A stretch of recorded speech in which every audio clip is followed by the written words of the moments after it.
This is Out of Bounds.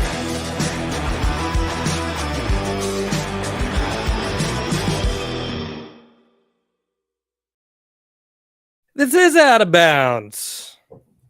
Monday, May 22nd. Coming to your ears, your eyes, wherever you may be watching on the Know Your News Network. That's me, O'Brien. I'm John Alba. Your home for the weird, wacky, and wild in sports. This is Out of Bounds. Mia, what's going on this week? Busy OTAs at it, I see. Yes, OTAs. I think we have officially, beyond entering the offseason program in the NFL, John, we have entered to shower season. Do not be fooled by the long sleeve. Go Bombers, by the way, that I just put on. But yes, you gotta love. You get your sweat in. In my personal, this is how I attack training camp in the off season. You wake up early. You get a good sweat in at the gym. You go home and you shower. Why would you do that when you're about to go out to training camp or OTAs and sweat even more? You ask. Well, you bring your body temperature down. Then you're out there. Your energy levels up because you're already working out. So your energy levels and your endorphins are also up. So you power through the day and then you sweat some more. And then by the time you're ready to go to bed, you're like, I'm sweaty again. I'm going to shower again. See, the difference between us is that you mentioned going to the gym, and that's where this conversation ends. So I'm not quite sure how to relate to that. It wakes you up in the morning. Like, that's how I view it. Sure. Good for you. Good for you. I'm genuinely commending you. You're better than I am. I'll give you that. You know what I did yesterday? I smoked on my grill over there. I smoked the most beautiful rack of ribs with the most perfect smoke ring you're ever going to see. And guess what I didn't do this morning? I didn't work out, okay? That stuff is sin in my body because I'm a man who likes his barbecue.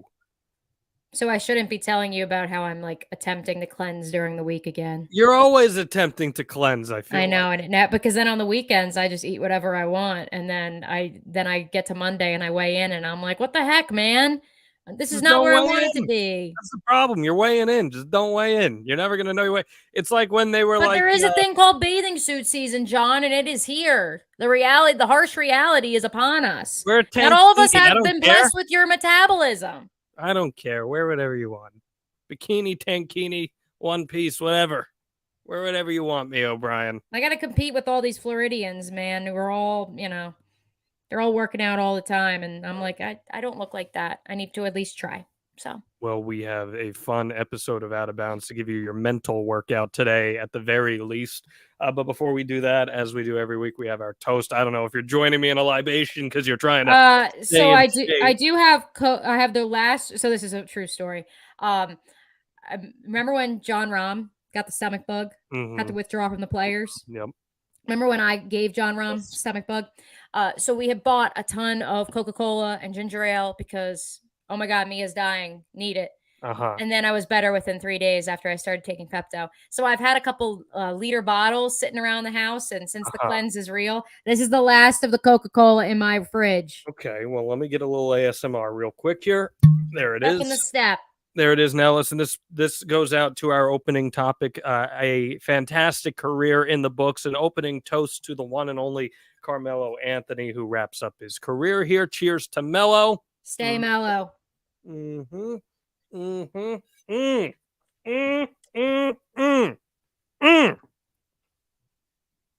you're feeling good, want to leave us a comment, kynchat.com. That's your place to do it. Or if you're just watching on YouTube, hit us in the chat. We'll read your comment out on air because we are talking about Carmelo Anthony to start things off on Out of Bounds this week. Carmelo Anthony officially announcing his retirement after 19 NBA seasons. Mia O'Brien, I got two questions for you. Number one, where does he sit all time for you as far as players from his generation? And number two, are we officially old? Because damn it, this sure as hell makes me feel real old that Carmelo is hanging the sneakers up for good. My bigger question for you, John Alba, is how will Carmelo Anthony be remembered? Will he simply be remembered as a member of the Banana Boat crew? Is he simply the fourth in that foursome of LeBron James, Dwayne Wade, Chris Paul, that quite frankly, was so quintessential to our childhoods, our formative years? Or will he be remembered for the numbers that make him a first ballot Hall of Famer, no questions asked? I mean, look at this. 10-time All-Star, 9th all-time leading scorer in NBA history, 2012-2013's NBA scoring leader, 3-time Olympic gold medalist, and of course, a national champion at Syracuse University, the other school in upstate New York. Mm-hmm. You read that resume, Penn and you State don't with have some Carmelo and the variety of teams he's played for and his various jerseys and the banana boat picture, and you look and you say, that guy's a first ballot Hall of Famer.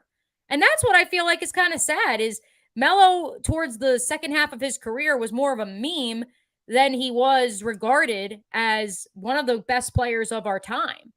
And I go back to our childhood when he was revered in the early years of his career. Yeah, and it's upsetting. I don't know if I look at Carmelo as a meme per se. People feel like he hung on too long. But you see, I think what Carmelo Anthony did is actually the blueprint for longevity in the NBA. He took a book from the page of Vince Carter, who realized, okay, I hit this threshold. I'm not going to be as productive of a player as I once was. And as a result, I'm going to adjust. And that's why Vince Carter was able to play for so long, because he was able to adjust and he was able to reinvent himself. Carmelo Anthony, on the other hand, at first, when the departure from the Knicks happened, he was kind of bouncing around. And like, this guy's just not the same player. It took him about a year to acknowledge, okay, I'm not the same Carmelo Anthony that I used to be. But then the man readjusted. Then the man saw, okay, if I accept that I'm a bench player, I'm going to have a chance to play for a championship. I'm going to have a chance to extend my career if I want to. And that's exactly what Carmelo Anthony was able to do towards the back end of his career and become a contributor. And I think that's what a lot of players should aim to do. This is still a guy who in the last few years of his career averaged over 13 points per game. And that was in a role where he was only coming off the bench. I'm looking at his stat line now. He only started 3 games the last 2 seasons of his career, respectively. So when you acknowledge, okay, I'm going to adjust, I'm going to adapt, I'm going to become a contributor, that I think is commendable. And that's why we should remember Carmelo truly as an all-time great. I also think we need to remember him more for how the tenure at the Garden began and not the way it ended, because I feel like so many, they liken Carmelo Anthony and his time with the Knicks to the Knicks being a bad team. That had nothing to do with Carmelo Anthony. The fact that they were mired in mediocrity for so long, or stretches of, could they?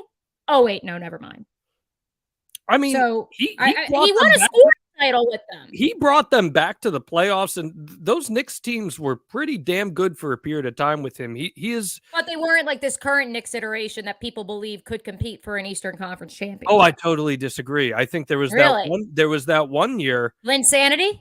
Well, just kidding. I was earlier, and that's the Nets. I know. Well, no, it was the Knicks. It was when Jeremy Lin was with the Knicks, but it was, I mean, in 2011, 2012, they were a playoff team.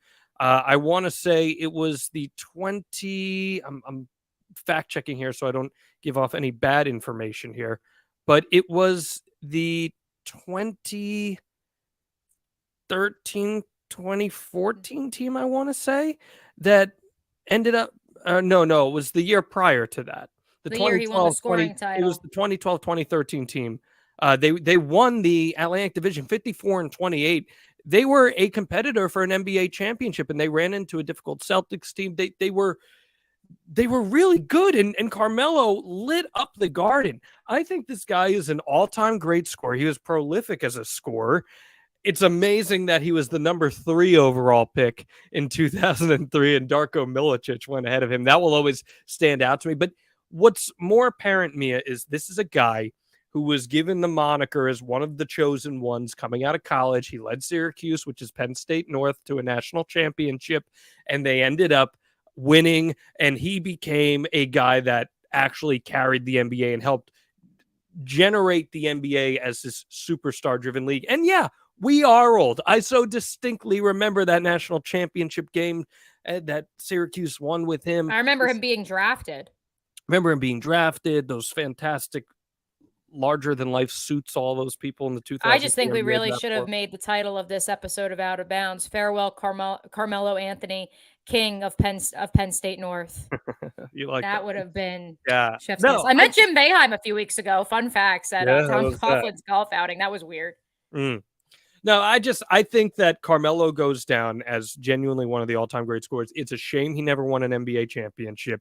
He was on several teams with the Nuggets and with the Knicks that I felt could have competed for them. But ultimately, I don't hold that against him in any way. He is an all-time great player. I'd love to know your guys' thoughts out there. Leave a super chat for us. That's how we'll read your comment on air, because I really would love to hear your thoughts on Carmelo, because he is a little polarizing. Like Mia said, like some people clowned him and meaned him. I think he's a success story at the end of the day. We won't talk about his former team or his other former team, the Denver Nuggets or the New York Knicks, or excuse me, the Denver Nuggets and New York. Denver Nuggets or the LA Lakers. No, instead, let's talk about the Eastern Conference Finals, because I think that Nuggets series is a wrap. This one very much could be as well, John Alba. The Celtics whipped by the Heat 128-102 in Game 3 of the Eastern Conference Finals, already down 0-2 and now staring down the barrel of a 3-0 deficit with one more game still to play in South FLA. Everyone is clowning their performance, including Shaq. On Inside the NBA, he said Shaq was asked if they could quit, since the Celtics did, shooting 38 of 98 from the field and getting a combined 26 points out of Jaylen Brown and Jason Tatum, to which he said yes. John, were the Celtics that bad? Or is it time that we give justice to Jimmy Butler? I think this is a combination, truthfully, in this equation. First off, the Celtics do not look like they're competing. They have a head coach, Joe Mazzulla, who did a good job this year, and he inherited a talented team, but in a tough situation. But in this series, he's been non-existent. He's been absolutely non-existent in this series. And this comes after us praising the Celtics last week and Jason Tatum and everything for what they were able to accomplish in that Game 7 with the Sixers. But I think the Celtics have fallen asleep at the wheel here, and you can't do that. You have superstar players in Tatum, in Jaylen Brown. These guys are supposed to show up in situations like this. But I do think that we have to circle back to a point that we discussed last week too. Put some respect on Erik Spoelstra's name. This is a guy who is a prolific head coach. He's one of the best coaches in NBA history. And we can cement that now, regardless of what happens the rest of this series. He is. They're probably going to the NBA Finals. He is a fantastic schemer. He's a great play caller. This is a guy who started as a video coordinator for this team back in 1997. He's embedded shoved by LeBron once upon a time, and he wanted him ousted after 1 year. Right. He's embedded in the culture of the franchise. And yeah, Jimmy Butler, after taking so much flack over the years, has emerged as the guy. And I think we need to give them some respect while also acknowledging that the Celtics laid an egg. I'm really glad you brought up Erik Spoelstra, because I brought that up on my day show on XL Primetime on 1010XL earlier today. And we had a really great argument about it, because I drove into work this morning and I couldn't help but say, I don't want to put Erik Spoelstra in the category of his predecessor, Pat Riley. But everyone else at the table said, you probably should. He's been to 7 of the last 13 Eastern Conference Finals. Yeah. But so that's where then I said, okay, even if we're weary because of the titles and the NBA championships and the awards and everything else that Pat Riley accrued during his coaching career and executive career, or front office career, where do we rank Erik Spoelstra? Do we put him in the Popovich category, to which there was also pushback of Pop had titles? But then my producer pointed out, yeah, Pop got titles, but Pop had stars. Outside of Pop's got Wemby, by the way. We're going to talk. He's got another star coming. Exactly. And he's got another star coming. Outside of when he had the big three, when has Erik Spoelstra had a bona fide top 3 star in the league? No, you're absolutely right. He has not. Whereas Greg Popovich has consistently had a top 3 to 5 star in the league. To which I say this, yeah, I mean, Shaq was on his back end. Right. I understand that flags fly forever, titles are forever. And it's great to have a great player, but if you don't win a championship, it doesn't matter. And Erik Spoelstra has only won a championship when he has had stars like LeBron James and Dwayne Wade. Respect to that. I understand that. But you cannot deny this man is doing more with less. John, let me read for you some of the players on the Miami Heat that played very big roles in that 128-102 win. Duncan Robinson began his career in D3 basketball. Caleb Martin, one of the Martin twins, played in Nevada for the Must Bus. Gabe Vincent, no one knew who he was until about 5 minutes ago, out of UC Santa Barbara.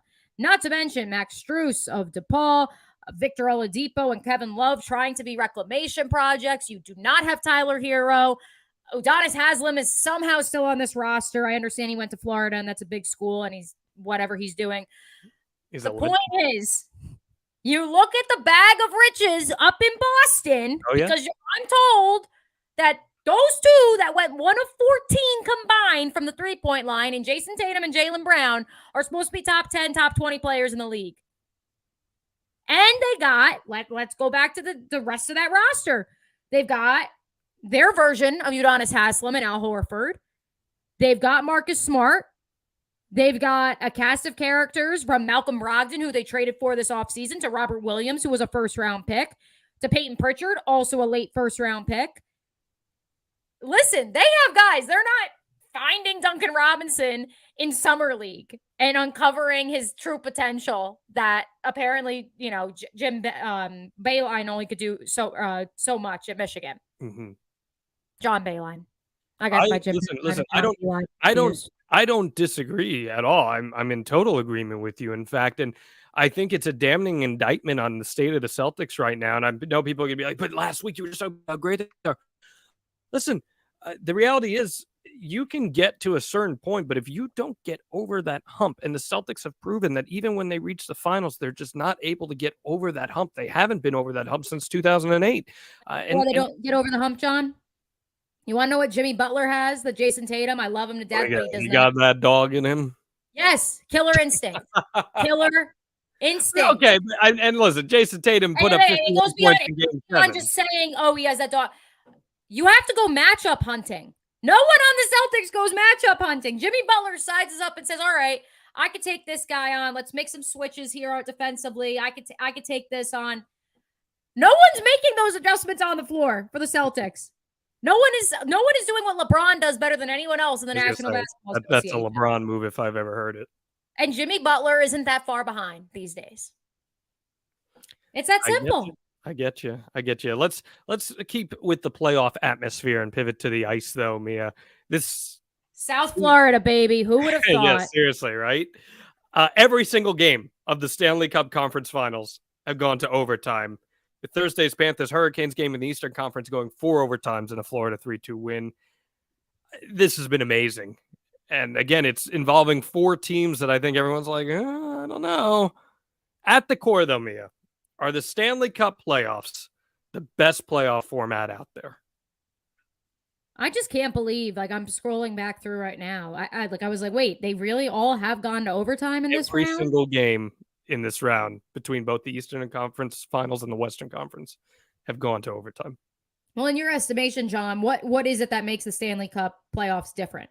I think the NHL, for whatever reason, is just set up differently where it truly is that any team who makes the playoffs has a chance to win it all. Maybe it's because of how physical the season is and eventually things just catch up to you injury-wise or you get tired and that opens the door for people. Maybe it's that hockey is more than any other sport a game of one bounce can change everything, where the puck just skips up over a stick and all of a sudden your series is different, right? I think it's the combination of those things create this amazing anything can happen scenario that is just different than any other sport. And perhaps also that the NBA, for as much as basketball is a team sport, we know that the NBA is dominated by superstar performance. Hockey can be the same way, but I think it's just the fact that it is such a team sport. Hockey is such a team sport that truly superstar dominance is so hard to come by even on the biggest stage. Yeah, I mean, I think that's the only difference for me is just that it is the ultimate team sport. I think it's fascinating that the Florida Panthers literally wouldn't have gotten in to the big dance a week earlier. I mean, they literally snuck in and by the skin of their teeth. And the fact that they can make a run like this, a Cinderella run, if you may, the only other place you could really see that is the NCAA tournament. I say that, and the Miami Heat are going to make the NBA Finals as an 8 seed, John. And no one saw that coming. Yeah, and I get that, but that's not a regularity in the NBA. No. It does happen, but it's not a regularity. In the Stanley Cup playoffs, every team is nervous the moment they get in there because anything can happen. Well, it's all about who's the hottest team. I mean, that's what I mean. As our baseball aficionado, what have you felt over the last few years in Major League Baseball's playoffs? Has it been the team that gets hot late?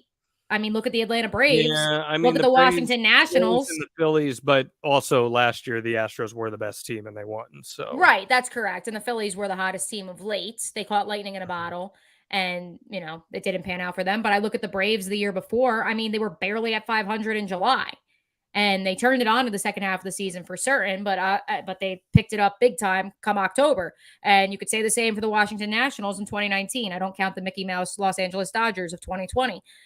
So, I enjoy when, a Cinderella story can occur, even if I'm sure there's some Canadians north of the border, including our bosses at Know Your News, that are a little upset that some of these teams that had tremendous regular seasons are not in the Stanley Cup Conference Finals. I got to call out Jimmy Van and Know Your News. I'll tell you what, I posted an image from the Warner Brothers Discovery upfronts the other day where the TNT photo that was showcasing their programming was Connor McDavid. And I said, I think it's pretty telling that it wasn't an NBA player given the perilous state potentially of NBA negotiations. It's like, well, Connor McDavid is only the best player of his generation, blah, blah, blah. I was like, that's not the point. I know who Connor McDavid is. Why is he not in the Stanley Cup final or conference finals then?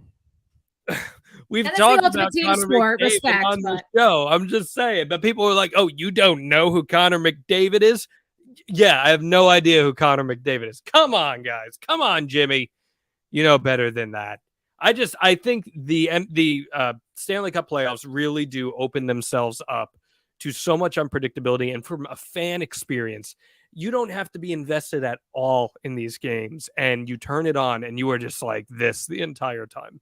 It really is amazing sports theater and drama. Well, let me ask you this then, John. Let's go on to our next topic. Pretty much all the remaining series in the NBA and Stanley Cup playoffs are over. I mean, maybe not so much on the hockey side of things. 2-0 series leads. Those can evaporate. But 3-0 series leads in both the Eastern and the Western Conference Finals. Are you still going to watch? Are you still entertained? Does it take away from some of the excitement? I think it does take away a little bit, even though you have to relish like this guy, for example, LeBron. For all you know, Mia, LeBron's getting. Hey, go for it. For all you know, our poll question today on primetime. Well, for all you know, this could be the last time you see LeBron in the playoffs. Yep, that's exactly what we made it. And I was shocked, John. We made it. Is this the last time we will see him in a conference final? And I think 66% of our voters said yes. And that's possible. It's totally possible. I mean, depending on where he goes and when he ends up with the Orlando Magic, things can change. But I think that you have to take that into the equation when you're watching these. And I'm a big fan of recognizing greatness when it's in front of you. And right now, in that Western Conference playoff specifically, we are witnessing greatness, even in a 3-0 series. Jokic is going to go down as an all-time player in the NBA. I think that much is pretty clear now. I saw the narrative, you can't give a guy 3 consecutive MVPs, can you? Well, guess what? The way that Nikola Jokic is playing, you could make the argument that, There's also people who would make the argument that LeBron should have won more MVPs, that Mike Trout should win the MVP every year in baseball, and we've gotten bored with them because we're bored with greatness. And so maybe that's the same way it's going with Jokic as well. And maybe it is. And, Jamal Murray's really playing a pivotal role in that series as well. It does stink. I'm not as interested in the Eastern Conference Finals at this juncture. I don't think the Celtics even stand a chance of making that competitive again, truthfully. Maybe I'm wrong, but I don't. I think the Heat have game planned them out of this Do you like series. the Heat? Do I like the Heat? Yeah. Do you like the, plucky word, I'll phrase Oh, it I this mean, they're way. gritty as hell. Like, how could you Right. not enjoy watching that style of basketball? They're So let gritty. me ask you this, because I would argue as much as the Nuggets have the type of players that are elite shot makers and they play so well as one cohesive unit, from what I've heard from my friends that work in Denver, they think they're the plucky underdog even as the 1 seed. I mean, maybe just because historically that's been the case for They've the never made Nuggets. an NBA Finals. They've just kind of struggled with, finding a opportunity to actually strike coming off of this whole series, ultimately. But like at the same time, I think they are so by far and away the best team out there. Like, I think they are the most talented across the board. They're well coached. They have the superstar. They are, if you are drawing up the chemical makeup of an NBA champion, the Nuggets are what you would want to draw your team up as. But, when you put them against a team like the Heat, because I really do think that is what the NBA Finals are ultimately going to be, you get scared running into a plucky team like the Heat, a team that's going to grind away at you, a team that has another superstar in Jimmy Butler, and he's a different type of superstar than Jokic. Jimmy Butler is a perennial scorer. He's a lockdown defender. Jokic is kind of your new era superstar in the NBA, encompassing a lot of those new era elements that have allowed guys like him to stand out and guys like Joel Embiid to stand out. I think a matchup between them is really intriguing. Why does Jimmy Butler not get the love he deserves? Because he's a character, and he Because had he has a coffee company. He had the experience in Philadelphia that didn't go well. He had the experience in Minnesota where he aggressively forced himself out. I understand why people hate on him, but I think his play has backed up that he deserves more respect. And especially in the postseason. Yeah. Aren't stars born in the playoffs? Allegedly what they say. Speaking of stars. Yeah, this is one we get to talk about, and I'm excited to hear your thoughts on this one.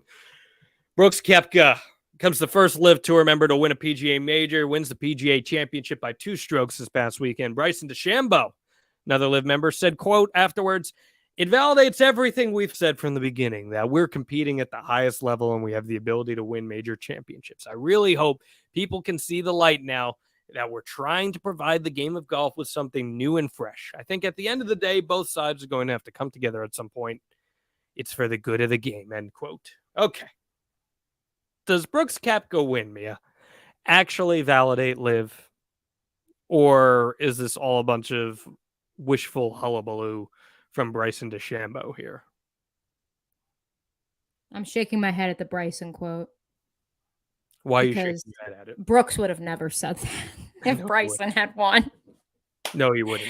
And we all know that. Yeah. Because Bryson is just an extension of Greg Norman. They're just showmen. What's funny is you look at the rest of the lineup outside of Phil Mickelson on the LIV Tour, and Ian Poulter's a character, but he's not, Mr. Lip Service and, we're doing this for the good of the game. Harold Varner put it best. Listen, I believe, and I don't want to misquote him, but I know for a fact he said this part of it. His parents didn't go to college. He has 3 kids. His kids are set for life. For some people, that's great that they have the luxury of they don't have to have that sort of money. But he wants that money to take care of his family. And is it a risk? Is it maybe unethical for some? Maybe. But the fact of the matter is he took the money. And so this whole grow the game notion, as more and more LIV guys have admitted, no. I mean, Dustin Johnson said it on Full Swing, the Netflix series. He said, if you could work the same job you previously did for less hours and more money, wouldn't you do it? So, with regards to Brooks Koepka, I think if anything, at least we've now gotten over the proverbial boogeyman. We've gotten over this hump of what's going to happen if a LIV right. Like wins. I do my ad reads for my good friends at MyBookie every day on 1010XL, and they always write in the script the LIV villains versus the PGA Tour heroes, and it's like, How much longer are we going to push that? Well, now it's over. We had Mark Carnival, former PGA Tour golfer and now part of PGA Tour Live. We had him on today, and he was up there at Oak Hill in Rochester. And he said from everybody he talked to on the tour side and the media side, at least we've said, you know what? They're doing their thing. They made their decision. They are still members of the PGA of America, and he won fair and square. It's a great story for Brooks if you have seen Full Swing, because this guy was as broken down and battered as it gets, despite being a 4-time major champion. His body was breaking down. So perhaps for him, I don't want to speculate, but playing less events has probably helped him find his game again and regain the form that he had, because his body isn't taking the beating of week in, week out tournaments. And so, listen, was I rooting for Brooks down the stretch? No, but that's also like, even if he was part of the tour, I'd be like, meh, it's Brooks. There's no reason to necessarily have allegiances to organizations per se. I'm a PGA fan. I'm a LIV fan. I think that's all silly. Unless you're Rob Lowe and you have the NFL logo. I do like that. I think that's just all a little convoluted. There's some degree of merit in Bryson's point of collaboration between the tours. I don't think that would be a bad thing to have down the line, but there also has to be this understanding from the LIV players that this is an organization that took direct shots at the PGA. So there's going to be hesitance to collaborate from the PGA. And man, Phil Mickelson every single day is on Twitter taking shots at the PGA still, and he's like the unofficial spokesman for LIV. Wait, I got to pull up a tweet from Dan Rappaport. Did you see this? I'm not sure. He asked Phil about, why do you keep going after people online? You have to see this. Let me find it. It was so great. I was just like, this is the ultimate Phil. Like, what are you like? Why are you? So he basically said to him, he was like, why are you going after people online? Here it is. He goes 4 hours ago. No, stop. It's so hard to find tweets. Thank you, Elon. Anywho, the point is basically he said to him, he was like, so why do you keep going after people? Here it is. You ready? Why do you continue to call people out online? Surely it'd be easier to just stay out of it. Why step into the mud? Phil, I know a lot of things that other people don't. I want to be sure that everyone is held accountable. Excuse me? Things that will come out soon. I've heard that in politics quite a bit over the last few years. Just wait for it. It's coming. The whistleblowers, they're there. They're coming out. But no, I do think there's some notion to what's going to happen when the LIV Tour fizzles out, but these stars are still the stars of the game. Are you going to welcome them back? Or are you going to put up a fight if you're Jay Monahan and the crew? They have to welcome them back in some capacity. And listen, it's not the worst thing in the world for a guy like Brooks Koepka to win this thing, because maybe it pushes some players on the PGA Tour to step up a little bit more too, especially when it matters on this stage. I don't think it's the worst thing in the world. I just think the notion that one win in a major validates LIV is silly. Now, if LIV goes out there and wins every major the next 3 years, then we're having a different conversation all of a sudden. But I don't see that being the case. I think that it's contrived, and it's just a bunch of grown rich men arguing for the sake of arguing over things that they don't actually have a moral backbone on. I was happy for Brooks in that. Listen, he pissed away the Masters. He was there in the final pairing at Augusta. So it's not like this came out of the blue. He's been playing great golf, and he's won LIV events. So, if he was still on the tour and he had won a recent tournament on the tour, if let's say he won up in Harbor Town or, one of those, and he comes in second at the Masters, and then he does what he did this past week in Rochester, you're probably all rooting for him. I cannot wait to see what happens around the time of us getting the U.S. Open later this year. Mm-hmm. Because what happens if a USGA member were to hypothetically win this whole damn thing, and then both the PGA and LIV are freaking out? I'm an agent of chaos. Yeah, I like a little bit of chaos. So do I. Maybe Jason Gore comes from the woodworks of 2005 and wins the USGA on behalf of the USGA, wins the US Open. I'm about it. But Who's to say, Mia? I enjoy some chaos too, but there's peace in the kingdom in the Bronx, relatively speaking. Aaron Judge is back, which is a good thing. He also made a few headlines this week. Not a good thing. The Toronto Blue Jays announcing crew accused Judge of peering over at the Yankee dugout early last week during an at-bat, implying that he was stealing signs. Judge said he was just checking on his teammates after they were chirping, following manager Aaron Boone getting ejected. Toronto since admitted they were likely tipping pitches as well. John, we are about a week removed from this. Was this foul play or a fair game? This image is pretty funny. I'm not going to lie. Like, Judge is squared away at the pitcher, and his eyes are just lurking off to the side here. I thought Aaron Judge handled this situation so well, and he sounded very G-tarian in how he addresses, our guys are just chirping. I told them enough. Like, we're done with this. We're moving on. I'm like, okay, that is very G-tarian of you to suggest. Here's what probably shook down me. The Yankees saw the Blue Jays were tipping pitches. They picked up on it, and he was looking to the dugout to see if any of them could relay something to him. Tipping pitches and picking up on it is totally legal. There's nothing wrong with that. We used to live in an era of sign stealing, but guess what? We no longer do, because 99% of Major League Baseball pitchers and catchers are using the new PitchCom system that was put into place this year, where all you got to do, the catcher presses a button on their little wristlet, and the pitcher is able to receive that command, and they throw that ball. That's how it works right now. They're not stealing anything. This was them, in my opinion, picking up on tipping, and they took advantage of it. And if we're going to outlaw that, what's the point of even playing baseball? Will Middlebrooks, former Red Sox player, now an analyst with Nesson, I thought did a tremendous job of breaking this down in a series of tweets that I will now read Husband for you. of Jenny Dell, by the way. You know what the funny part about that? This is why we're best friends, because I said the same thing when I read this off online last week, and all three of my male co-hosts went, "Really? No way!" I didn't know. No one knew. The face of the SEC on CBS. No more, but that's fine. So Middlebrooks breaks this down, and he says, notice how open Kirk, the catcher's right knee leg is when he gives signs. The first base coach can easily pick these signs. This is not cheating. This is part of the game. Either use PitchCom or hide your signs better. This is based off of if Kirk is actually giving signs. It's hard to fully tell if that's the case. I see him put signs down, but it also looks like he touches the PitchCom. If he's not giving signs, then this will be out the window. He then talks to some people within the Blue Jays organization. Toronto was using PitchCom. Kirk was putting down dummy signs. So my theory of Kirk's signs being visible to the first base coach is off the table. So if those weren't the actual pitch signs to the pitcher, 6 sliders in a row and got one middle to hit. Weird.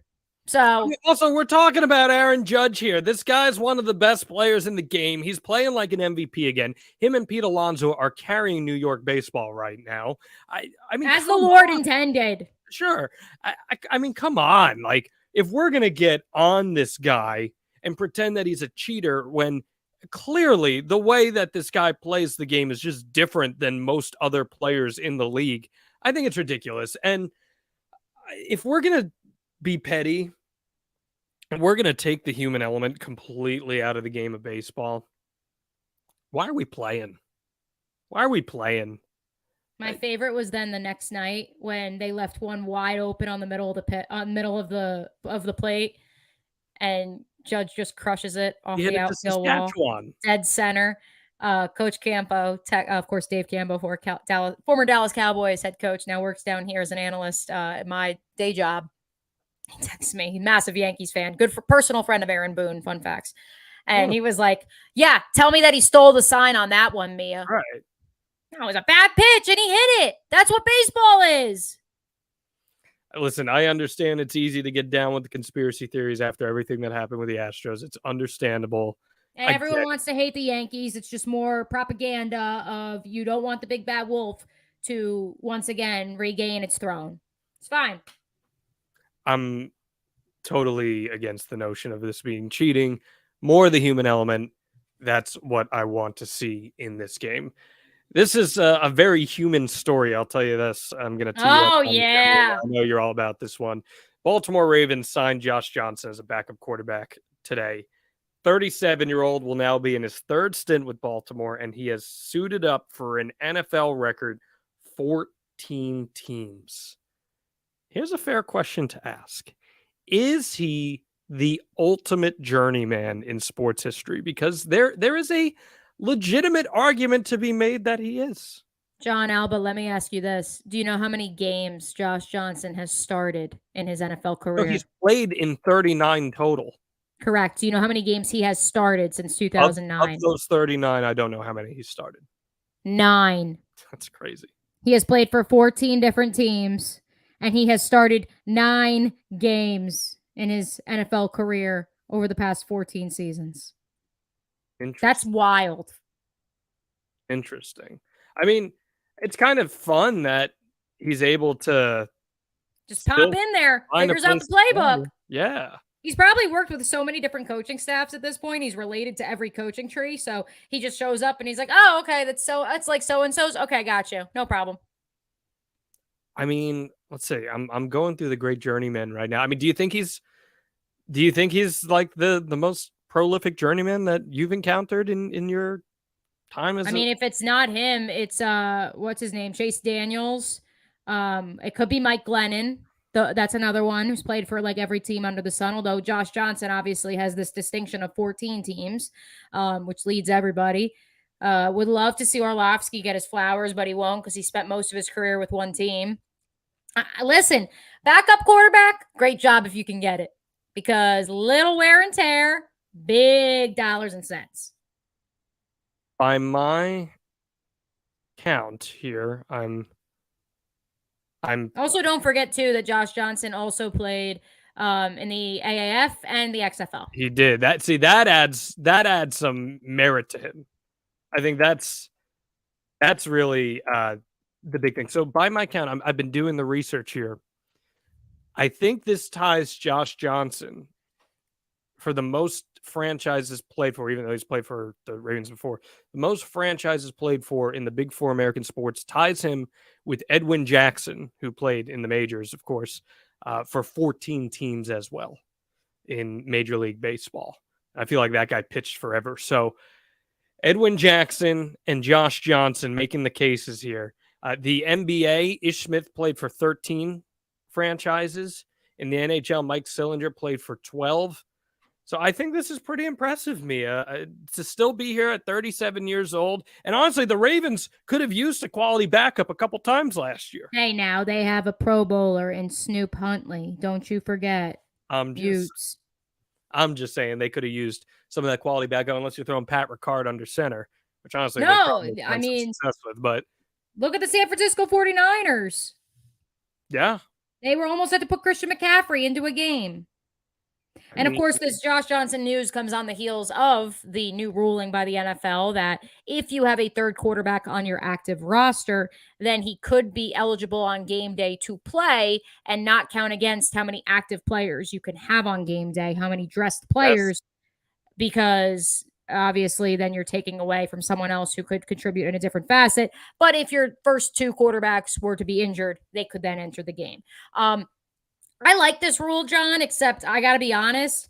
I know, and even in some of the conversations I had down at the bank this morning at the stadium, like so many teams value, and this is, been the case forever, but especially now where base defense has all but been done away with and everything is nickel and dime and everyone and their mother wants a million safeties and corners on their roster because they can do a variety of things defensively. You're taking away from one of those spots and a guy who can contribute for you on special teams if one of your 53 active players has to be a quarterback who you know is most likely never going to play all season. And so that's where I have questions. If you're like the 49ers, we knew Brock Purdy was nursing an injury to begin with in that NFC Championship game. Sure, then maybe it's a good idea. But how many teams are actually going to carry 3 quarterbacks on the active roster all year? We'll see if it ends up... I mean, you're right. You're right. I mean, there used to be a time, I feel like back in like the late 90s, early 2000s, that was more commonplace. But now that they have the practice squad, though, you just store somebody there, and that's how you stash them. Yeah. But you would not be able to activate someone on Saturday. And that was pretty bad. What happened with the Niners? To be fair, it was a once in a, honestly, like I feel like this is going to go the same way as the Saints with the pass interference. Like after a year or two, we're going to be like, really? Like, do we really need this? It's a fair point, Mia. Time for the beast of the week. Who was the most beastly or the most beastly thing you saw in the sports world this week, Mia? Well, mine's an obvious one. It's got to be Michael Block, the story outside of Brooks Koepka of the weekend, the PGA pro from California, who not only finished top 15 at the PGA Championship this weekend, his 5th showing at golf's 2nd major of the year, but John, he also had an ace, a hole-in-one on 15, and from talking to Boots on the Ground, the loudest they've ever heard a golf course. Oh, and he did so while playing with Rory McIlroy by his side. He will be eligible to play in next year's PGA Championship in Valhalla. Better yet, and this is where my question for you begins, John. His son is currently in the qualifying phase for the U.S. Open. So my question is, if his son makes the U.S. Open, he's the one winning, and he's on the bag for him, has the bit gone too far then? Have we taken what everyone says is a beautiful fairy tale story? Yeah, I'm into it. And now it's like you're leaning too much into this. Oh, dude. rub it in. I'm into it. Definitely into that. It was a great story. I'm into it. But is it like overdone? Like we already talked about Linsanity on this show. I know some people compared it to Minshew It's Mania. golf. Golf will take any publicity that it can get. It will take any, as it should. I'm into this. Lean into it as much. You want to print the T-shirts? Go for it. You want to print koozies that I can drink my Arnold Palmer in? Sure. I'll buy one. I don't care. Block party. Sure. Whatever. I'm into itself. That. My beast of the week, Brittany Griner. She's back. Brittany is back. Last night, home return for the Phoenix Mercury. 27 points, 10 boards in 31 minutes. Got a huge ovation. It was a horrible story, everything that went down.